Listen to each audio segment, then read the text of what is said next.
العالمين، والصلاة والسلام على سيد الأنبياء والمرسلين محمد وعلى آله وصحبه أجمعين. أما بعد، قال الله عز وجل في القرآن المجيد والفرقان الحميد: أعوذ بالله من الشيطان الرجيم، بسم الله الرحمن الرحيم. الله يبسط الرزق لمن يشاء من عباده ويقدر له، إن الله بكل شيء عليم. محترم حضرات، اللہ پاک کا ارشاد ہے کہ اللہ اپنے بندوں میں سے جس کے لیے چاہتا ہے رزق کو وسیع کر دیتا ہے، اور جس کے لیے چاہتا ہے رزق کو تنگ کر دیتا ہے، اور وہی ہر چیز سے خوب واقف ہے، ہر چیز کو وہ اچھے طریقے سے جانتا ہے۔ حضرات، معاملات اسلام کا ایک اہم شعبہ ہے۔ لین دین، تجارت، کاروبار، اور وہ ہماری زندگی کا بھی بڑا اہم شعبہ ہے، جس کے بغیر انسان کی زندگی مکمل نہیں ہے، نہ مکمل ہے، ناقص ہے، ادھوری۔ اسی لیے فرمایا کہ کسب الحلال فریضۃ بعد الفریضہ، کہ حلال رزق کمانا یہ ایک اہم فریضہ ہے۔ حلال روزی کمانا ایک اہم فریضہ ہے۔ یہ نبی صلی اللہ علیہ وسلم نے فرمایا، اللہ کا فرمان ہے: فَإِذَا قُضِيَتِ الصَّلَاةُ فَانتَشِرُوا فِي الْأَرْضِ وَابْتَغُوا مِن ذِكْرِ اللَّهِ وَفَضْلِ اللَّهِ، کہ جب نماز پوری ہو جائے تو پھر اللہ کی زمین میں پھیل جاؤ اور اللہ کا رزق تلاش کرو، اللہ کا رزق تلاش کرو۔ اسی طریقے سے فرمایا: فَابْتَغُوا عِندَ اللَّهِ الرِّزْقَ، کہ اللہ کے یہاں رزق تلاش کرو۔ رزق، روزی، یہ انسان کی زندگی کا ایک اہم حصہ ہے، اہم پارٹ ہے۔ آج کل ہم دیکھ رہے ہیں کہ دنیا میں دوڑ اسی کی لگی ہوئی ہے۔ ہر آدمی صبح جب کرتا ہے تو سب سے پہلے اس کے سامنے کمانے کے، کاروبار کی، تجارت کی فکر اس پر ہوتی ہے، کچھ نہیں سوچتا ہو۔ صبح اٹھتے سے اس کو دکان پر جانا، اس کے لیے فکر دامنگیر ہوتی ہے کہ مجھے دکان جانا ہے، آج اتنا کاروبار کرنا ہے، کل اتنا لاس ہوا تھا اس کی بھرپائی آج کرنی ہے، کل اتنا فائدہ ہوا تھا آج اس سے زیادہ فائدہ مجھے حاصل کرنا ہے۔ تو گویا کہ آج ہماری زندگی 100% میں سے 80% اپنی روزی کمانے، تجارت کرنے، کاروبار کرنے میں لگے ہوئے، اور ہر آدمی اس کو جانتا ہے کہ صبح سے شام تک وہ اسی فکر میں لگا ہوا۔ تو روزی کمانا یہ ایک حلال، وہ بھی حلال روزی کمانا یہ ایک اہم فریضہ ہے، تو اس کو سمجھنے کی ضرورت ہے۔ اسود الغابہ ایک کتاب ہے، اس میں اللہ کے نبی صلی اللہ علیہ وسلم نے سعد الانصاری رضی اللہ عنہ سے مسافہ کیا بھائی؟ مسافہ کیا۔ تو مسافہ کرنے کے بعد آپ نے دیکھا کہ ان کے دونوں ہاتھ بڑے سخت ہیں، بڑے کڑک ہیں۔ تو پوچھا کہ بھائی یہ ہاتھ کیوں کڑک ہیں تمہارے، سخت کیوں ہیں؟ تو انہوں نے کہا کہ میں کھیتی میں پھاوڑے اور کدال سے کام کرتا ہوں تاکہ میں اپنے بچوں کی پرورش کروں، ان کو کھلا پلا سکوں۔ تو نبی صلی اللہ علیہ وسلم نے ان کے ہاتھوں کو چوم لیا اور فرمایا کہ هذه يد لا تمسها النار، هذه يد لا تمسها النار، کہ یہ وہ ہاتھ ہے جس کو جہنم کی آگ نہیں چھوئے گی، جس کو جہنم کی آگ نہیں چھوئے گی۔ تو یہ اس بات کی طرف اشارہ ہے کہ محنت کی کمائی اور پسینے کی، خون پسینے کی کمائی یہ اللہ کو بہت پسند ہے، نبی کو بہت پسند ہے۔ امام غزالی رحمۃ اللہ علیہ نے اپنی کتاب احیاء علوم الدین میں لکھا ہے، فرماتے ہیں کہ ایک مرتبہ اللہ کے نبی صلی اللہ علیہ وسلم اپنے صحابہ کے ساتھ بیٹھے ہوئے تھے، تو ایک شخص بڑا ہٹا کٹا نوجوان اپنی روزی روٹی کی تلاش کی محنت کر رہا ہے۔ تو صحابہ کرام رضی اللہ عنہم اجمعین نے فرمایا کہ کاش اس کی یہ محنت اور اس کی یہ جوانی اللہ کے نام سے خرچ ہوگی، اللہ کے نام سے خرچ ہوگی۔ تو نبی نے کیا فرمایا، اور اسے سننے کی بات ہے، نبی نے کیا فرمایا کہ اگر یہ دوسروں کے سامنے میں ہاتھ نہ پھیلاؤں اور میں خود کما کر کھاؤں، اس کے لیے اگر یہ محنت کر رہا ہے تو یہ اللہ کے راستے میں ہے، یہ راہ خدا میں ہے، یہ اللہ کے راستے میں۔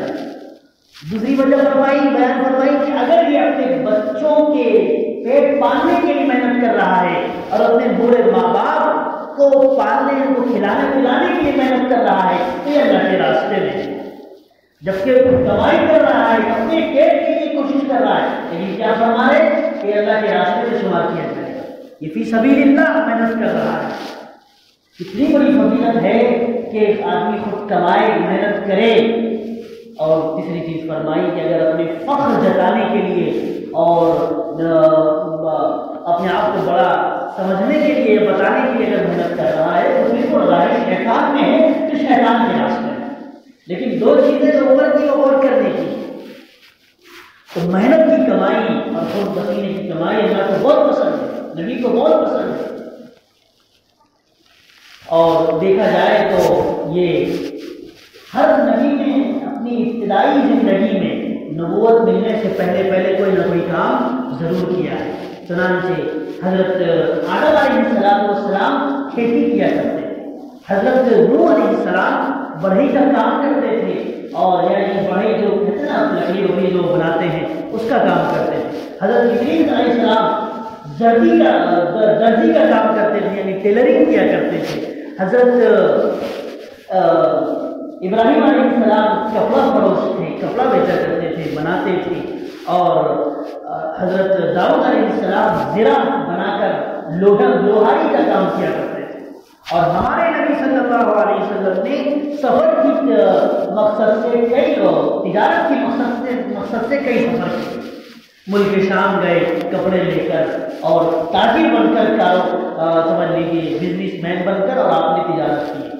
ایک مرتبہ آپ نے فرمایا کہ دنیا میں جتنے نبی آئے ہر نبی نے بکریاں چرائی ہیں۔ تو صحابہ نے پوچھا کہ آپ نے بھی چرائی ہے؟ تو فرمایا کہ ہاں میں نے بھی چرائی ہے، اور میں قیراط کے بدلے جو ہے مکے والوں کی بکریاں چرایا کرتا تھا۔ قیراط اس زمانے میں پیسہ ہوا کرتا تھا اس زمانے کا، تو میں اتنے پیسوں کے بدلے بکریاں چرایا کرتا تھا۔ تو یہ نبیوں کی حالت رہی ہے کہ کوئی کام جو چھوٹا نہیں ہے، کوئی کاروبار چھوٹا نہیں ہے کہ آدمی صرف یہی کہے کہ میں کرسی پر بیٹھ کر ہی تجارت کروں، تو یہ ہر ایک کے لیے ممکن نہیں ہے، بلکہ محنت مزدوری والا کام بھی یہ نبیوں کی سنت رہی ہے۔ محنت مزدوری والے کام میں بھی اللہ کی برکت شامل حال ہوتی ہے، اللہ کی مدد اور نصرت شامل حال ہوتی ہے۔ لیکن ہمیں ضرورت ہے اس بات کی کہ بہت سارے نوجوان ہمارے معاشرے میں ایسے ہیں جو اپنے ماں باپ پر بوجھ بنے ہوئے ہیں، اپنے بڑے بھائیوں پر بوجھ بنے ہوئے ہیں، اور کام پہ نہیں جاتے ہیں، محنت نہیں کرتے ہیں۔ اگر ان سے بھائی ان کو تو پہلے موقع دیا جاتا ہے کہ پہلے پڑھائی کرو، پہلے تم تعلیم میں اپنے آپ کو بہت زیادہ آگے لے کر جاؤ اور یہ ڈگریاں حاصل کرو، تاکہ تم جو ہے بغیر ہاتھ پیر پیلے کیے ہوئے کالے کیے ہوئے تم جو ہے اچھی نوکری پا سکو، اچھی ملازمت کر سکو۔ لیکن نوجوان یہ نہیں کرتے۔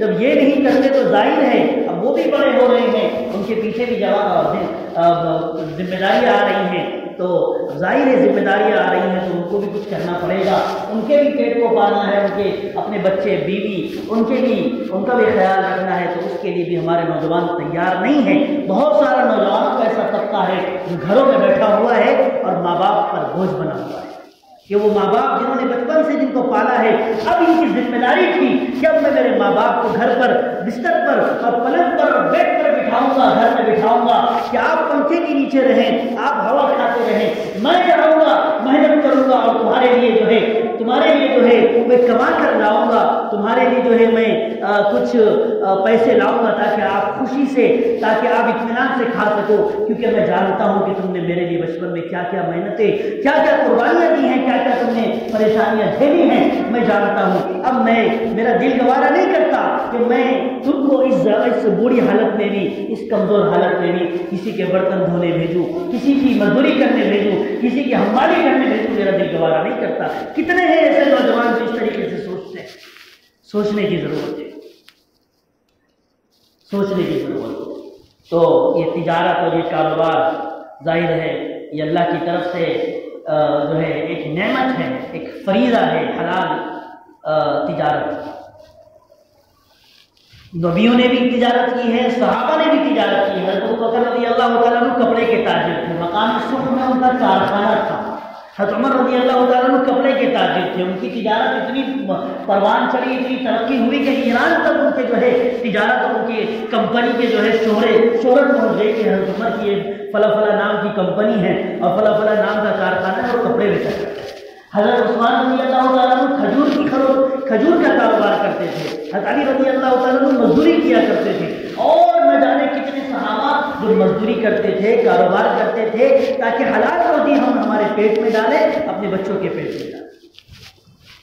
تو یہ اسلام ایک ایسا ہمارا مذہب ہے، اور اسلام جو ہمیشہ رہنے والا مذہب ہے کہ جس نے حلال تجارت کی بھی فضیلت بتائی، اس پر جو ہے بتایا کہ اگر کوئی حلال تاجر ہے اور محنت کر کے روزی کما رہا ہے، وہ بھی اللہ کے راستے میں، وہ بھی اللہ کے راستے میں۔ لیکن وہیں پر دوسری چیزیں بھی بتائی گئی کہ اگر آدمی تجارت کے چکر میں، کاروبار کے چکر میں، کمانے کے چکر میں اگر اتنا مشغول ہو جائے کہ پھر اصل مقصد زندگی سے وہ دور ہو جائے کہ جس مقصد کے لیے اللہ نے اس کو بھیجا ہے، یا پھر وہ تجارت کے میدان میں پھر ایسے طریقے جو ناجائز ہیں، حرام ہیں، ان حدود کو بھی پار کر کے اگر وہ تجارت کرنے لگے تو پھر یہی تجارت اس کو جہنم میں لے جانے کے لیے کافی ہے۔ اس بات کی بھی ضرورت ہے کہ آج ہماری زندگی تجارت کے چکر میں، کاروبار کے چکر میں آج ہم لوگ کیا دین کے جو ہے اللہ کو ناراض کر رہے ہیں، کتنا اللہ کو ناراض کر رہے ہیں۔ نمازیں ہماری نہیں ہوتی ہیں، یہ کہا جاتا ہے تو کہتا ہے آدمی دھڑلے سے کہتا ہے کہ میرا کارخانہ چلتا ہے، میری تجارت میں میرا کاروبار ہے، ارے مولانا میں جو ہے تھوڑا بیزی رہتا ہوں، اس وقت بیزی رہتا ہوں۔ تو یہ تو کوئی عذر نہیں ہے۔ اصل تو سب سے پہلے فریضہ جو ہے نماز ہے، اس کے بعد دوسرا فریضہ یہ تجارت ہے۔ بہت سارے حضرات اب تاجر ہے، کاروبار کرتے ہیں، تو اس کے لیے بھی بہت سارے حضرات رونا روتے ہیں کہ ہم دن بھر کوشش کرتے ہیں، کئی سالوں سے محنتیں کرتے آ رہے ہیں، اس کے باوجود ہماری تجارت میں برکت نہیں ہوتی، ہماری تجارت پھلتی پھولتی نہیں ہے، کاروبار میں ترقی نہیں ہے، بس وہی ٹھیلا لگا رہے ہیں، کئی سالوں سے وہی ٹھیلے پر کام چل رہا ہے، اس کے اوپر جاتا ہی نہیں معاملہ۔ تو اس کے کچھ اسباب ہیں، وہ غور کرنے کی ضرورت ہے۔ سب سے پہلے تو ہمیں یہ غور کرنا چاہیے کہ ہمارا یقین ہو سب سے پہلے کہ رزق دینے والا اللہ ہے، ہمیں نہیں بلکہ پوری کائنات کو رزق دینے والا اللہ ہے، اور رزق عقل کی بنیاد پر نہیں کمایا جاتا، روزی عقل کی بنیاد پر نہیں حاصل ہوتی، اور جو ہے شہرت کی بنیاد پر حاصل نہیں ہوتی، بلکہ رزق دینے والا اللہ ہے۔ اسی لیے کہا وَلَوْ كَانَتِ الْأَرْزَاقُ تَجْرِي عَلَى الْحِجَا هَلَكْنَا إِذًا مِنْ جَهْلِهِنَّ الْبَهَائِمُ، کہ اگر روزی عقل کی بنیاد پر ہوتی، عقل کی بنیاد پر دی جاتی یا اللہ کی طرف سے جاری ہوتی، روزی اگر عقل کی بنیاد پر جاری ہوتی تو پھر دنیا میں کوئی جانور جو ہے زندہ نہیں رہتا، سب مر جاتے۔ تو عقل کی بنیاد پر روزی نہیں ملتی، بلکہ محنت کی بنیاد پر ملتی ہے کہ وہ بے عقل جانور بھی جو شعور نہیں ہے، جس کے پاس صبح سویرے جب نکلتے ہیں تو یقین کی طاقت ان کے پاس ہوتی ہے کہ اب ہم صبح جب جا رہے اپنے گھونسلوں سے تو واپس جب آئیں گے تو اللہ ہمیں خالی پیٹ واپس نہیں کرے گا۔ تو نبی نے فرمایا، نبی کی حدیث ہے کہ جب جانور صبح پرندے جب صبح سویرے اپنے گھونسلوں سے نکلتے ہیں، خالی پیٹ نکلتے ہیں، اور جب واپس آ رہے ہوتے ہیں تو بھرے پیٹ واپس آ رہے ہوتے ہیں، اور صرف بھرے پیٹ ہی نہیں آتے بلکہ اپنے بچوں کے لیے بھی وہ رزق جمع کر کے لا رہے ہوتے ہیں۔ تو رزق عقل کی بنیاد پر نہیں ملتی ہے، بلکہ رزق اللہ کی طرف سے فیصلے ہوتے ہیں رزق اترنے کے۔ ہاں، انسان کی اس میں محنت ضروری ہوتی ہے۔ دوسری چیز یہ ہے کہ اللہ کی حکمت ہے کہ اللہ جس کو جتنا چاہے عطا کرے۔ اب ہر آدمی چاہے کہ میں بڑا آدمی بن جاؤں اور میں سیٹھ بن جاؤں، میں بڑا جو ہے تاجر بن جاؤں، یہ نہیں ہو سکتا، کیونکہ اللہ فرماتا ہے قرآن کریم میں نحن قسمنا بینہم معیشتہم فی الحیاۃ الدنیا ورفعنا بعضهم فوق بعض درجات لیتخذ بعضهم بعضا سخریا، کہ ہم نے ان کو دنیاوی زندگی میں ان کی روزی جو ہے تقسیم کر دی ہے تاکہ ان میں سے ایک کا درجہ زیادہ رہے ایک کا درجہ کم رہے. ہم نے اس کے درجے بنا دیے ہیں، کوئی کم لیول کا ہے کوئی بڑے لیول کا ہے تاکہ یہ ایک دوسرے کے کام آ سکے. اگر ہر آدمی شیر بن جائے گا تو پھر آپ کا چپراسی کون بنے گا؟ پھر آپ کا جھاڑو مارنے والا کون بنے گا؟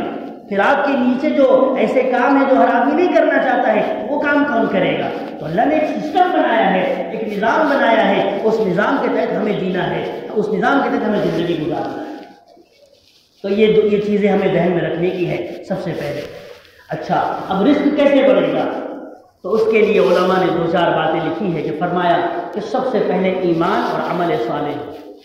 ایمان اللہ پر یقین، عمل صالح نیک کام آدمی کر رہا. قرآن کہتا ہے من عمل صالحا من ذکر او انثى وهو مؤمن فلنحيينه حیاۃ طیبہ. فرمایا کہ اگر کوئی جو شخص نیک اعمال کرتا ہے، من عمل صالحا، چاہے پھر مرد ہو یا عورت ہو، نیک اعمال کرتا ہے تو اللہ فرماتے ہیں ہم اس کی زندگی کو پاکیزہ بنا دیں گے.